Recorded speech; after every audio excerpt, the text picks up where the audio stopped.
Hey everyone, hopefully you're having a good day. My name's Andy. My channel is Finding Value. Today we're going to go through Twitter, see what people are sharing on social media. I'll interject my financial opinions as we go through it, generally to three different topics: wealth building, commodities, and or financial topics. Let's dive right in and take a look, see what's going on today. If you want to follow me, it's at @fire_finance. And if you want to join our community, finding-value.com, where I dive deeper into all these topics and subjects, looking for investment opportunities, sharing those opportunities with everybody in the community. I'll be releasing a midweek update today on the companies that I think look like good entry points and give updates on the companies that we hold. If that sounds interesting to you, definitely sign up. Specials, the coupon code. It works on both the monthly and yearly memberships if you're interested. So novelism, it says if you cannot decide, the answer is no. I was trying to figure out if there was things I can't decide over. Um, there isn't too much. I don't really buy a lot of stuff, so I don't really post I don't really confront that question all that often.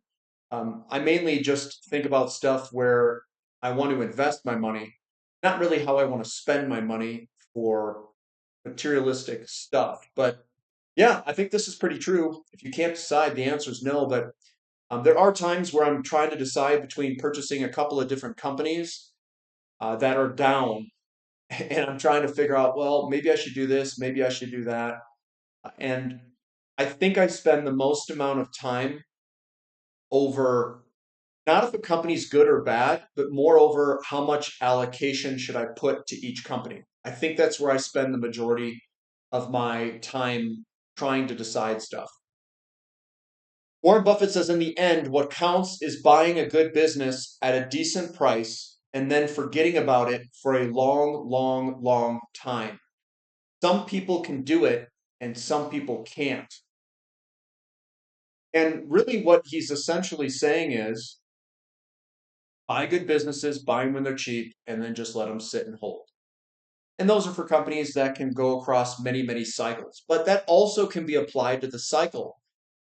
Basically, if you're applying that to a cycle, which we are in commodities or even in technology stocks for the most part, is you want to get in really early. You buy a lot when it's early, and then you wait a long, long time for the cycle to play out.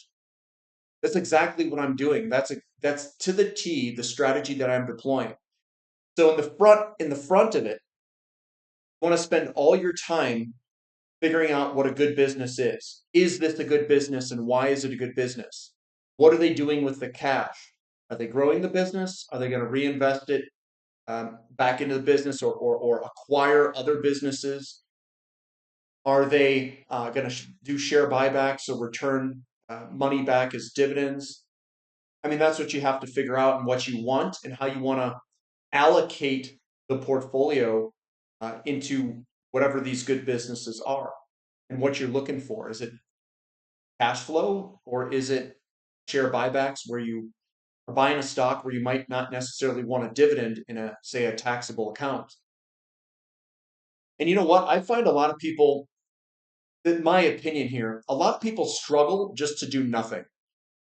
If something goes down, they want to sell the stock. If something goes up enough, they want to sell the stock. Pretty much, they want to sell it if it goes up over a certain amount, and they want to sell it if it goes down over a certain amount. Other people, they want to hold on to the stock saying, like, oh, it's down. Why would I want to sell something that's down? Well, it depends on the company. The company's not delivering what you thought it was going to deliver. Maybe that's a time to sell something and put it in something where it can be a better opportunity. I have no problem selling something that's down, and I struggle selling things that are working. I want them to keep going. You want to pile into the stuff that works. You want to cut the stuff that doesn't work. That's what's worked out for me at least. The Crew Chronicles, the one big beautiful chart. The gist here is commodity inflation is often a byproduct of currency debasement. Totally agree. Totally agree. An approach consistently favored by American populists.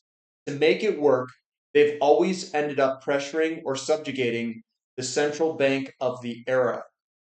This appears to be playing out again. From this one big, beautiful chart, it's hard not to draw the conclusion that commodity inflation cycles are, at their core, currency debasement cycles, driven by the need to fund wars and social programs. So all commodities versus world M2 expressed in USD, as that goes up, commodities go up with it. So they are interconnected. So therefore, commodity boom cycles are not commodity boom cycles. They are cycles where money rotates into commodities based off of a weakening dollar. And once you figure that out, well, then you know the cycle. So what can increase the world M2 money supply? There's two ways that that can increase: fiscal spending, monetary bank lending. Those two areas. Monetary bank lending has a pretty big multiplier on it. So 1970s, monetary bank lending.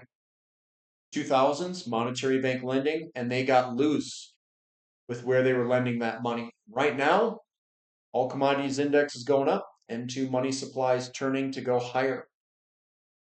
That's your story there, guys. That's what's the driver. Mr. Uppy says this chart shows commodities versus stocks. When it rips off the floor like this, everything breaks. Inflation, supply chains, portfolios. We're still at one of the lowest points in 50 plus years. The mean reversion is coming and it's going to be violent. And again, this is commodity to stock ratio. When it's down, commodities are cheap. When it goes up, breaks everything. Get ready. Ready to break something here soon. Lynn Alden, breaking credit card debt is the same 3 to 4% of GDP band it has been for 15 years. So nothing really has changed in terms of credit card debt in percent of GDP, as while others saying breaking US credit card debt has hit all-time highs of 1.1 trillion, up 363 billion from April 2021. Inflation continues to squeeze American consumers, driving record borrowing just to stay afloat. Despite the surge, odds of recession this year are just at 14%. But it's not a big deal because it's roughly the same as it's been over the past 15 years. Robert Prechter, he says the value of the US stock market is more than the value of all other countries shown combined. So Europe, China and Hong Kong, Japan, India, UK, France, Germany, Spain, Italy, Brazil, Mexico, South Africa, and then you got the United States that's valued more than all of these combined. That seems interesting. This is going to unflow, guys. When this undoes itself and starts flowing over here, you're going to see rapid moves. Because when you have very little money stuck in some of these down here, like Brazil, Mexico, South Africa, it's going to unwind, and just a little bit over here means that this could go up a lot. Double, triple, quadruple, and so forth. Spend your time doing only what you can uniquely do. This novelism. I would say this. This is my experience. Take it for what it's worth. I would listen to people. They would talk about things that they were learning about. Oh, I'm going to learn this Excel spreadsheet, or I'm going to learn this thing to become a better planner, or something like that, right? This is what I'll say to everyone. If you want to make money, spend your time on things that return money back to you. So look for high returning skills that can return a lot back. Investing is one of those skills that if you get really good at, it can return many millions of dollars back to you or more. Be billions of dollars if you get good enough. So spend your time on the things that can return a lot back to whatever goal you have or whatever you're trying to do. If it's making money, then go learn skills that's going to make a lot of money. What people do is they learn skills that have basically no return. And I look at that and I'm like, well, that's not going to return you anything. If you go learn and you do a whole bunch of Excel, wow, you can be an analyst. Wow, you can be a researcher or something. Can it be valuable at an upper level something? It could. I mean, it could, but I don't think it's the most important skills to learn. Um, there are skills in communication that I think are very important to learn that will net you far more returns than Excel. Hell, you could probably gain more returns being able to sell yourself in an interview very well than learning an Excel spreadsheet. Just as an example. Platinum update here. We're right at resistance, trying to break out of this long-term downtrend channel. We're right at the top, and we could see a big breakout in platinum. What makes me very positive about the metals is that the whole cycle is shifting. The whole cycle is shifting in favor of commodities. So we're at the beginning of this move, guys. We haven't really even broken out of these big long-term bases. This hasn't even broken out of the big long-term downtrend channel. Once we do, it's going to be so much fun. It's going to be so rewarding from a financial standpoint. And I hope that a lot of people's lives change that are invested in the commodity sectors. We bought basically almost the bottom. 2020 is the bottom, I would say, for a lot of stuff. And then this wave two pullback, we're getting a heck of a deal on a lot of stuff here. And if we can break through and really start to move on a lot of these different sectors, I think it'll be very eye-opening for those that can ride through it. Eye-opening from the stance that you don't have to have a 9 to 5 job anymore for a lot of people. Things will change, I hope, for the better in these people's lives. Everyone that's a part of the website and myself too, included. I told you so, and this is the EU admits it can't guarantee 600 billion promised to Trump. The extra investments pledged under the trade deal would come from private companies, which Brussels conceded it has no power to control. And Great Marty says no deals will be honored, smoke and mirrors, paddle being played. They're just releasing information to get the expected outcome that they want. I don't know if that's the case. Kind of seems like it. Seems like they were playing with oil quite a bit. I know oil's up quite a bit today, which would be Tuesday. That's when I'm recording this. But yeah, time to rotate some gold profits into energy. So this is XLE versus GDX. You can see we're back to support here, at least at this trend line. Is that the case? Are we going to get a bottom and turn higher? We'll find out. I'm not rotating anything. I'm just going to ride through it with multiple sectors. So I'm not here trying to time anything. I think they're all going to go up when the dollar falls. So if energy outperforms GDX, that's fine. If it doesn't, that's fine too. I still win both ways. That's what you want to set up. You want to set up a portfolio where it steadily goes up, where some things may go sideways for a while others go up. And then when the others go up, go sideways, that's when the other portion of the portfolio starts kicking in. I think energy and gold, like mining companies or stuff like that, I think that's a pretty good mix to have together. A wide array of commodity companies in a commodity bull market, I think is good because they won't all go up together. Some will chop sideways while others go up, and it really smooths the portfolio out. You can still get all of the upside potential in the individual companies without as much volatility. And that's really, I think, a smart move. Patrick says, breaking, you're now in charge of U.S. tax policy. Do you want a simple flat tax, confusing tax code with 7 brackets, 1,000 loopholes, and a prayer? If we had a flat tax that raised the same revenue, what rate would you choose? And it says 15% seems fair, right? Keep the current system. I don't think 15%. I think it could be lower than that.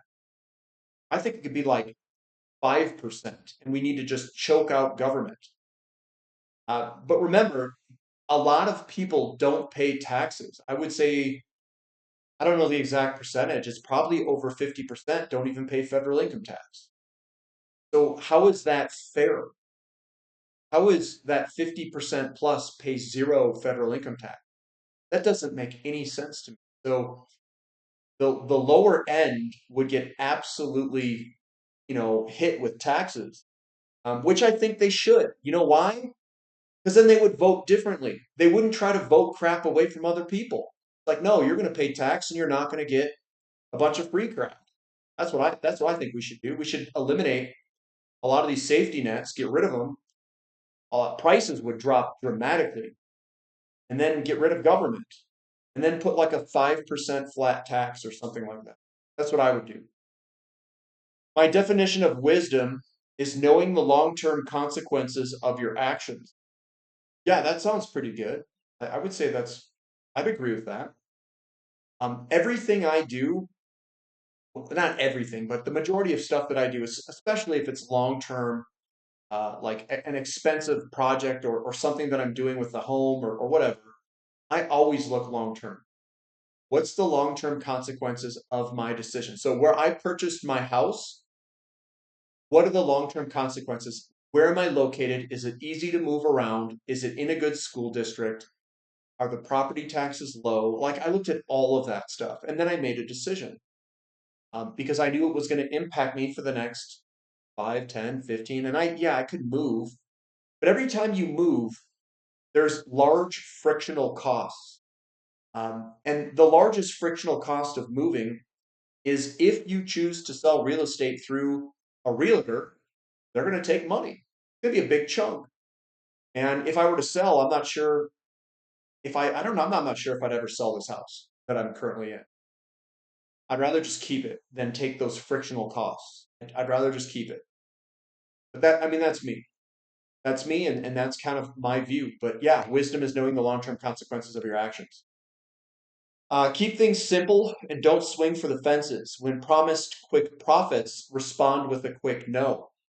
You know how many people jump on this crap, quick profits? They all jump on that. Warren Buffett's saying, hey, look, time out, don't do it. If someone's saying, oh, this is such a great setup and it's gone up like 200%, it's like, time out, guys. Like, that's usually when you get killed, especially if it's a small little speculative stock and everyone in retail is jumping on it. Like, it's being promoted on Twitter here. Careful. Warren Buffett on timeless investing principles and costly distractions to ignore. Let's go through this here real quick. It says when Warren Buffett on timeless investing principles and costly distractions to quote, we will continue to ignore political and economic forecasts, which are an expensive distraction for many investors and businessmen. You know how many people ask me about, oh, the policies and all this? Guys, it's a distraction.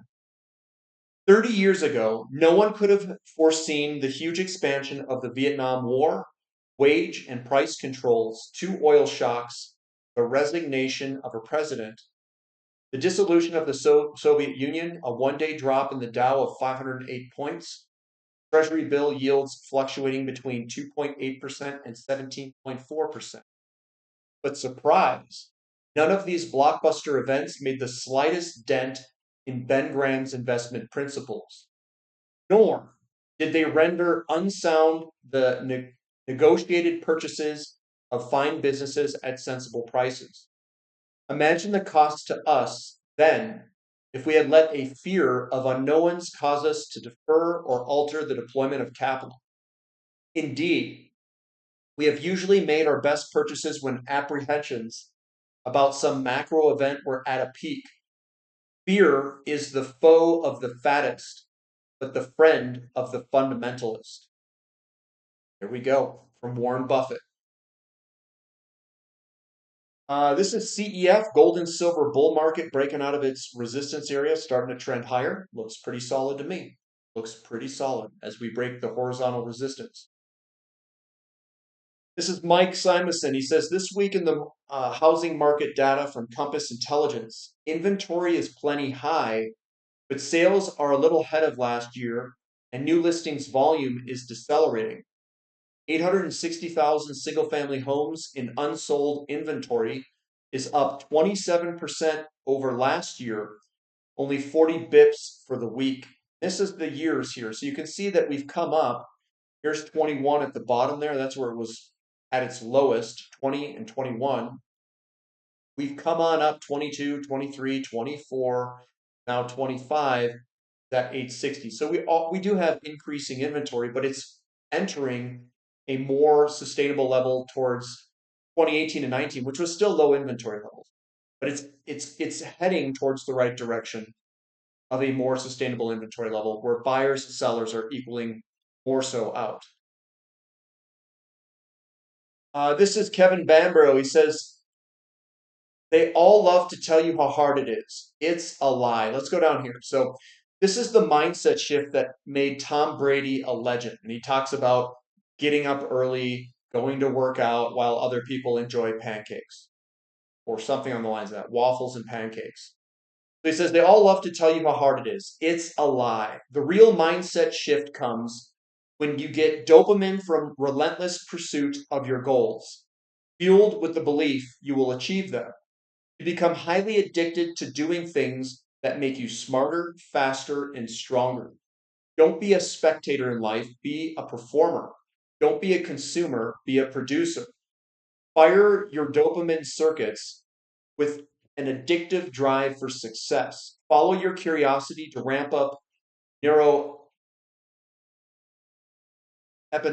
Epinephrine is what it is. This is how you live life in the flow state. It's not hard, it's glorious. Yeah, I mean, I don't know if it's a lie, and I don't. It's not hard, and I agree with Kevin. I think what you want to do is you want to find something that you're naturally interested in. So whatever you're doing, it doesn't feel like work. So when you get up, you're excited to go do it, and it just doesn't feel like work. So it's easy to be a top performer. It's easy to do and to drive for success when it doesn't feel like work. When it feels like work or when it feels like a job, that's when things get hard. You're not in that quote flow state that he's saying. So find something that you're interested in and keep going at it. This is gold versus the Fed's money printer. Every true gold bull ends when this ratio is blowing past 4.8. We're still in the basement. They've printed trillions of dollars. Gold hasn't even started to price it in. When this thing moves, it erupts. So we're way down there. You can see we're at this basement level pricing of M2 money supply versus gold. When this rotates, it rotates under certain market conditions. The conditions are an increasing interest rate environment and when people are unwilling to go into bonds and stocks. That's the cycle. That's where this really went up. So money goes into the system. This is all money going into the system and gold not accounting for it. And then when the certain market conditions come, it all rushes back into gold and gold does a reaccounting of everything. That's it. Really what it is. Freight futures AM update. Dry bulk is down 3% for both Capesize and Panamax.